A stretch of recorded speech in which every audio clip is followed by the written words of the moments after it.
We are very happy to be joined to talk about the Denver teachers' strikes that were just brought to a conclusion after 3 days of striking. The Denver Teachers Union was finally able to reach an agreement with Denver Public Schools about teaching conditions. It seems to have been a very kind of positive outcome for the teachers, and we're very happy to be joined to talk about all of this, to talk about the once again, the continuing saga of kind of teacher union fight back against these kind of neoliberal conditions by Maura Casados Cassidy, who's an ELL teacher and a union organizer based in Denver. Thank you, Maura, for joining the show. Of course. Thank you for having me. I'm so excited to see what's going on with teachers all across the country right now, because for so long there's been, just a continuing erosion of both working conditions and pay under these kind of neoliberal conditions. We've seen just the complete deterioration of education over the past 30 years. It's been enforced by just, continued lack of funding and whatnot. And so to see teachers fighting back is just such an inspiration to me.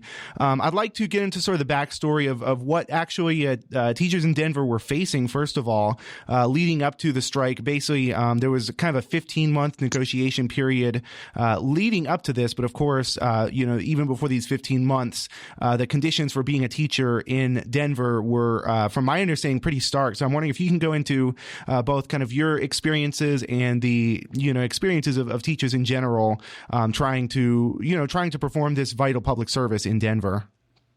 Sure. Yeah. I think I want to actually go back almost to 2008, because that's when this current regime, the current compensation system, and a lot of the policies that we're currently fighting back against really began.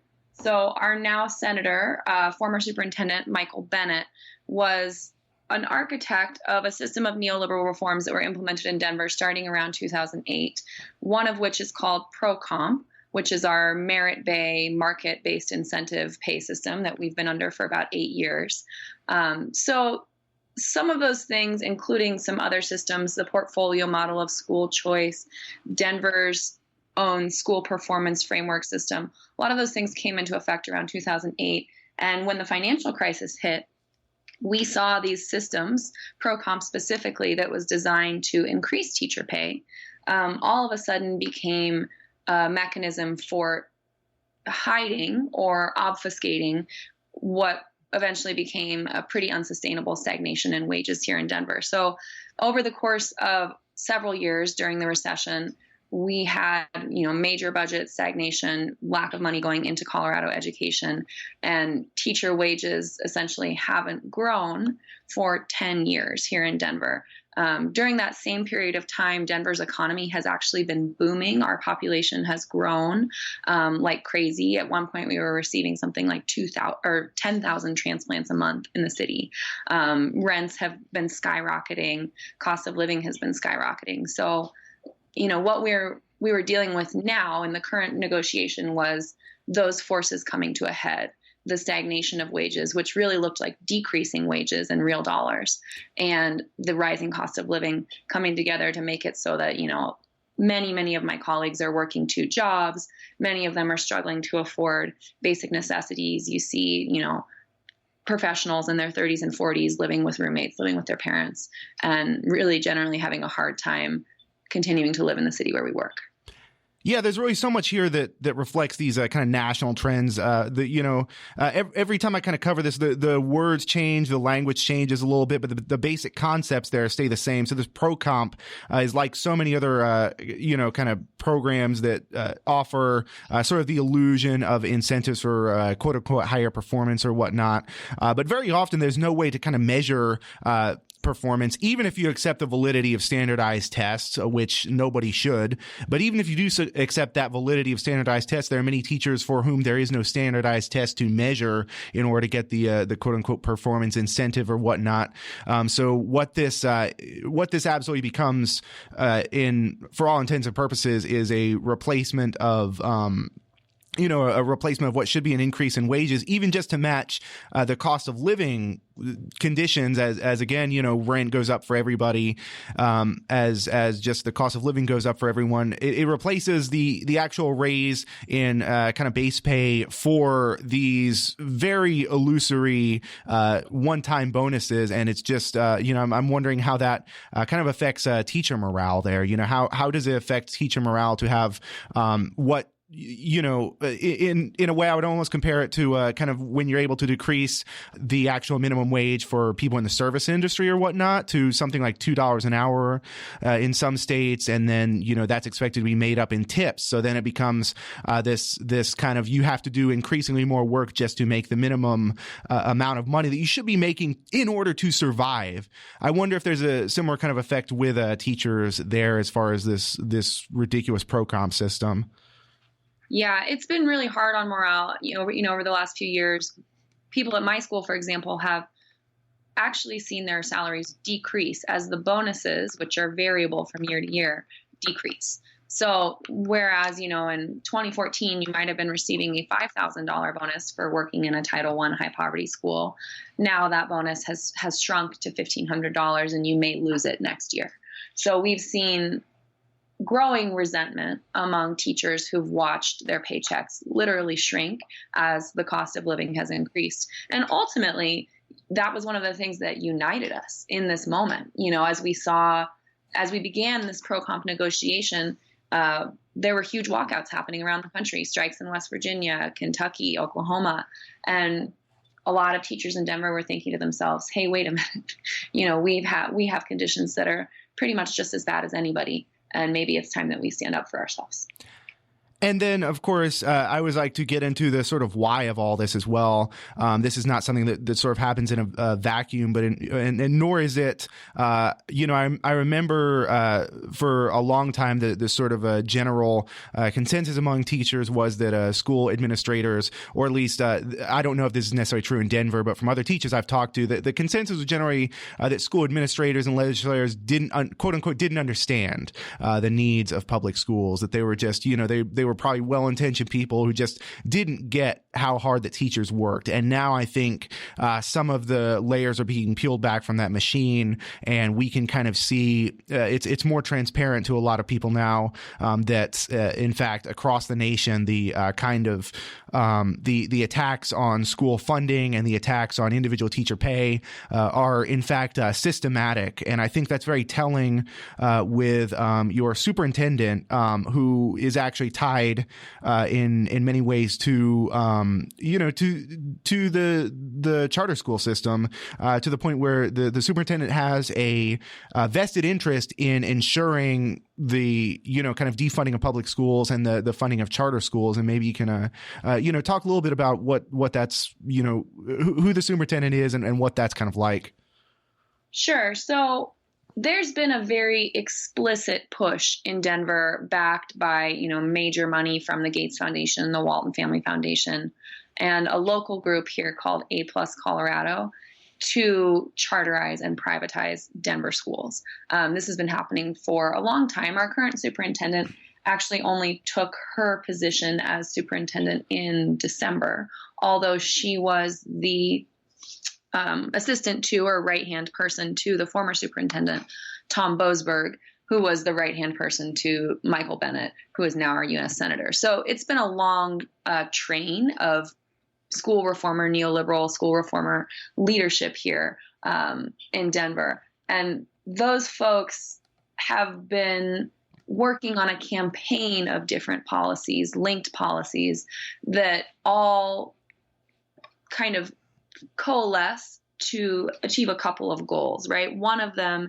is the deprofessionalization of teachers and the marginalization of our collective bargaining power. And so, one of the things that we've seen from this pay system is that it has incentives built in to attract a new crop of fresh-faced 22-year-olds, many of whom have come from programs like Teach for America, although Denver had its own brand called the Denver Teacher Residency, which was a similar thing, attract young teachers, burn them out in a couple of years, and offer no incentive to stay and develop as a career educator. So that's one of those things that I've seen firsthand, the importance of having career educators by your side. This is my 8th year in the classroom, but it's only my 2nd year in Denver Public Schools. And so as we've entered into this fight, having those career educators by my side who say, hey, I've seen it all. I've been in the union for 25 years, and here's what we're going to do. That has given us so much strength. And I think that's part of what these neoliberal policies have tried to fight against, is knowing the power of the institutional memory of career educators who have deep roots in the community. They've tried to target and remove those folks from our district and from our profession.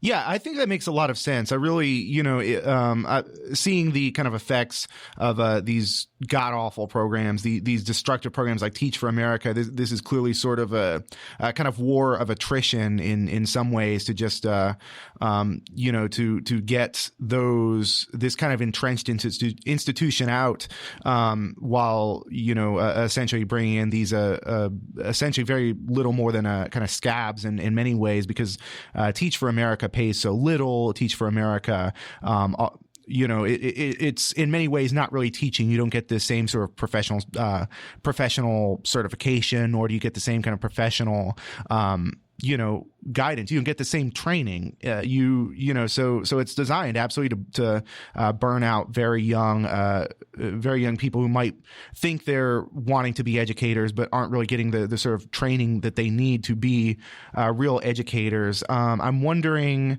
if maybe we can move on a little bit, and unless there's anything else we have to touch on that, or you'd like to touch on that. I'd like to turn to the actual way that this strike played out, because this was an incredible 3-day strike that led to such a real major concessions from DPS and major gains for teachers. And I'm wondering if we can talk about first, how this strike came together, at what sort of point that decision was made to strike, sort of the different kind of groups that were aligned with that, whether there was a kind of a difference between Denver teachers, or within Denver teachers rather, and sort of the tactics that were used by the schools to try and fight this as they brought in scabs to do so. Sure. So the negotiations started 15 months ago last spring, and we were actually coming off of negotiations of our master contract. And there had been a lot of disappointment in the deal that we ultimately took in the master contract negotiation. We made a lot of concessions that ended up being bad for teachers. And so there was some fighting spirit and some discontent among the rank and file. And as we began these negotiations, like I said, we were seeing the strikes begin to happen around the country. At that point, we negotiated pretty fruitlessly for 2 or 3 months with the district. The district didn't bring any counter proposals. They barely even acknowledged us in these public negotiation sessions. So I believe in about May of last year, we agreed that we would not extend our contract any further than January 18th of 2019. And that was because the district had previously resolved issues in negotiations by saying, let's just extend, let's extend and extend and extend. And we'd been on the heels of about 5 years of extensions with no real negotiation and no real deal reached. So we said, all right, we're putting our foot down. If we can't reach a deal by January 18th, we'll take a strike vote. And it took several months, even after that, for the district to start taking us seriously. Throughout the summer, the district didn't bring any proposals. We would have negotiating sessions where the district would send one lawyer without any decision-making power to a room of 500 teachers. And it wasn't until late in the fall that we started to see any real movement or any real intention from the district to negotiate with us at all. And I think that's because the threat of the strike became more credible. So we ultimately had very little progress with the district over the fall and into the winter. And our strike vote ended up passing with a 93% margin.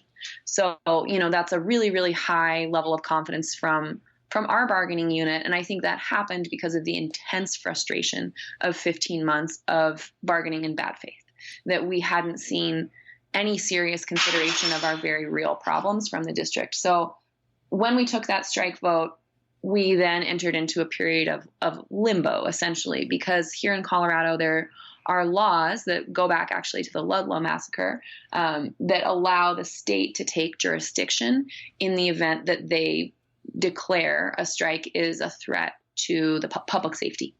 And so as soon as our strike vote passed, the district requested state intervention to stop the strike. And over the course of about 2 weeks, as we waited for the state to deliberate on whether or not they would intervene, the district rolled out a series of pretty unreasonable and outrageous intimidation tactics. One of which I think got a lot of national attention, and rightly so, was the intimidation of teachers who are here on visas. So here in Denver, we have a pretty robust bilingual education program for all of our schools, K through 12, which means we have a lot of teachers who are here on visas, especially from Latin America. And the district ended up sending an email out to all teachers who are here on work visas, essentially threatening them if they participated in the strike, that they would be reported to ICE. And later, about 24 hours later, retracted that email. But of course, the damage was done. In this kind of a political climate, to threaten immigrant teachers with, taking away their legal status in this country is insane. It's something that we are proud to call ourselves, a sanctuary city, to say that our schools are sanctuaries for our immigrant students. And yet, of course, how can we say that when our leadership is directly threatening teachers with deportation? So, that was one, incredibly outrageous tactic from the district.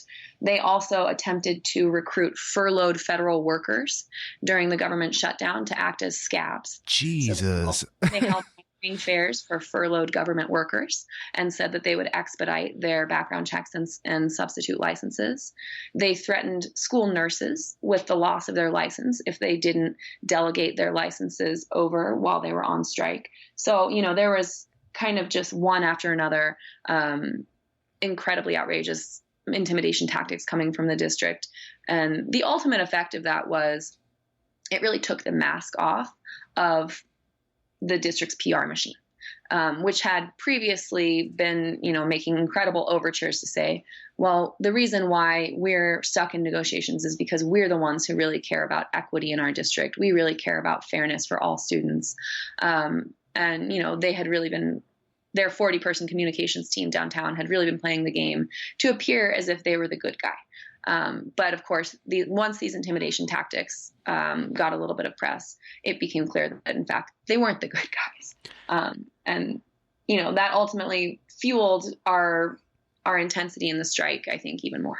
Jesus, it's not that any of this is unprecedented, but just hearing it laid out that the district threatened to call ICE on immigrant teachers, that they threatened, to suspend the license of school nurses, that they just did all this. And in the meantime, if I recall correctly, they had tried to, essentially try another kind of PR stunt on Twitter or whatnot, where they invited over Twitter the union to, bargaining agreement or whatnot. They said, come sit down at the table with us. Meanwhile, all of this was going on under the surface. This is what they were doing. These draconian Trumpian tactics is just kind of mind blowing that they would be trying all this nonsense. Yeah, there was just an incredible level of duplicity and dishonesty coming from the district, even during the strike. As we began on the first day of striking, the district insisted on keeping schools open, which, we teachers had maintained was a safety issue for our students, especially our younger students. But on that first day of the strike, a video came out from Denver's largest high school, one of its flagship high schools, East High School, of students moshing, essentially. To really, really loud music and being, out of control in the hallways of that school, because they had no schedule. They had no teachers. They had no classes. And that same day, our superintendent called a press conference to announce that there was business as usual in schools, and that children were learning, and that nothing unusual had happened. So, it's kind of it's double speak, and the public here in Denver wasn't buying it any more than we were. Yeah, so it seems like there was certainly a lot of public support. I didn't see a whole lot of, other than sort of the comments of like local news or whatnot, which is always just kind of million-year-old Republicans. Yeah. Other than like that particular subset of people, I didn't see a whole lot of people, and I think that this is becoming more true. Everywhere, where the public now realizes the kind of the kind of horrifying living conditions that teachers are dealing with, living and working conditions rather, and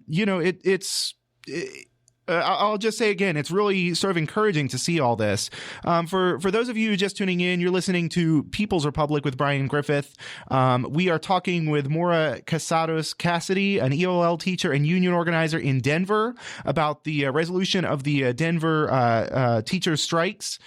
I'd like to also just kind of remark, just how the real power balance. That is to say, people think that there's so much, that their employers have so much power, and that their, the kind of state has so much power or whatnot. But I think this not only reveals, sort of pulls the mask off of, the employers like the school district to show what they're all about. Again, as we mentioned earlier, the school superintendent in Denver was tied up, is still tied up since still the superintendent.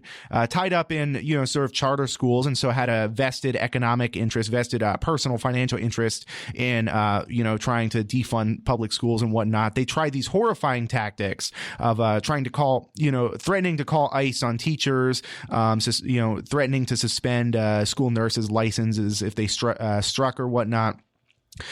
So we kind of get to this point, and yet it took only 3 days of striking to essentially completely change Denver Public Schools' tune, to change a school district's tune, because if you're a worker, the thing that makes you valuable and the thing that really makes you have the power differential with your employer is when you and your fellow workers are willing to withhold your labor. Because the truth is, if you look at economics, if you look at what really drives any economy, it is the labor. You can look up the labor theory of value to understand that a little bit better. But the truth is, that's the kind of horrifying thing that will kind of reveal the Trumpian mask off of any employers. When you and your fellow workers are willing to band together and threaten to withhold your labor, the mask just comes off instantly, and these people are revealed to be who they truly are. Your employers are revealed to be who they truly are, the bosses rather, and they are also revealed to be so powerless. And I think the fact that, to me, sort of zooming out to more bigger picture issues, when you look at this, like 3 days of striking got first of all, more than 15 months of bargaining had before. But more importantly, 3 days of striking got more than any sort of electoral, kind of maneuvers here in the sense of many. I don't know what the kind of political climate is in Denver, but I imagine it considers itself to be a fairly liberal city or whatnot. But the fact that like this kind of withholding of labor, these few days of striking, this real like union power gets so much more in terms of real life benefits for material benefits for workers than kind of the entire Democratic Party and the entire kind of a liberal democratic system can do in decades. And in fact, the liberal democratic system has been often complicit in these kind of neoliberal reforms that have caused the material downfall of so many workers in the country. I'm wondering how that kind of plays out for you locally, if you saw kind of that same thing. Yeah, I mean, Denver is a city that is controlled by Democrats, but our Democratic Party here in Denver has been instrumental, absolutely, in developing these and promulgating these neoliberal school reforms that have ultimately, decreased student achievement, decreased the quality of working conditions for teachers, and brought us to this point, this breaking point. as a workforce. So we have very little trust in our local Democrats. And furthermore, we are facing a situation where 5 out of the 7 members of our school board here in Denver are strongly affiliated with A Plus Colorado, the lobbying group that supports these reforms, and a group called Democrats for Education Reform. So we have a very hostile school board here in Denver. And, that's something that there's been a lot of hemming and hawing over in the education scene here in town. But you're right. After 3 days of striking, it didn't matter that 5 out of 7 of the school board members were against us, because we shut the city down, and they were forced to acquiesce to our demands. So, I think the bottom line is, not only were the teachers united on this one goal, and not only were we, doing the kind of organizing that puts us out in the community so people see what's going on, but we also had an enormous amount of support from students and parents, from the community, from labor. As much as the district wanted to push the narrative, and this is can be especially difficult for teachers. They push the narrative that we're endangering our students by walking off the job, right? That we're hurting children, which of course to people like us who have dedicated our entire lives to helping children is a really difficult thing to hear. But we know, and the community knows, that people who've dedicated their lives to helping young people wouldn't do something like this if it wasn't ultimately going to help our students. And so we had that credibility within the community. We had, on the picket line, every other car was honking, and seeing the community come out to feed us, seeing student walkouts happen spontaneously at all of the big high schools around town, it really built us up. And it gave us the strength and the confidence to remember that, the district is lying about us. We do care about our students, and we wouldn't be doing this if it weren't for them. Yeah, that's absolutely incredible. So we have a couple minutes left. If there's, for those who might be teachers or might just be workers who are thinking about this, who have been looking at what's going on in Denver or West Virginia, or I think there was Oklahoma, LA, who've been seeing this everywhere, where can people go to sort of get involved, either more with their union or otherwise? Where can people go kind of for more information about the way forward and what's been done here? One of the things that we learned is that we make up the union, and that regular people, even when we're tired, can move mountains. And that as soon as, regular rank and file teachers started to show up to bargaining and started to show up to these organizing meetings, we were able to organize incredible things. So regardless of whether you are a unionized worker or not a unionized worker, I think my recommendation from this experience would be to show up and start having conversations about fair working conditions with your colleagues, and thinking about what are the levers of power that are available to you.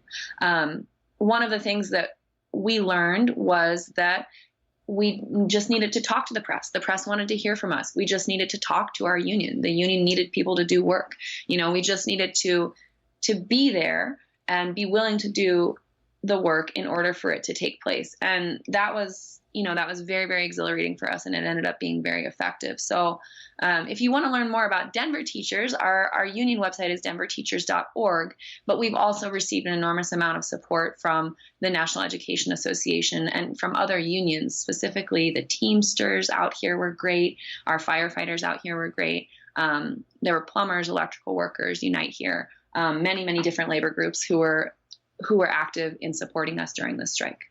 Yeah, and I think, on kind of my last point, I'd like to also add that solidarity across professions is so important, too, because so many people think they can kind of rely on, their profession as being more professionalized or whatnot, and say, I deserve more money because I'm in this profession or whatnot. But the truth is that everyone deserves fair working conditions, that we have to stand, even if overall, like, someone in a field makes more money than the people in your field or whatnot, the truth is we are all exploited as workers, and the way to move forward to ensure all of our, to ensure the end of all of our exploitation is to come together as workers in the way, in the way that Denver teachers did, and to show that kind of solidarity across all professions, to understand that we have so much more in common than what divides us. And I think that's so, is so important and so kind of inspirational and instructive here.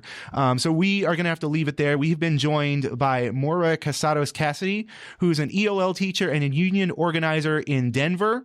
Thank you very much, Maura, for coming on, and congratulations on the new gains made by Denver teachers there. Of course. Thank you so much for having me.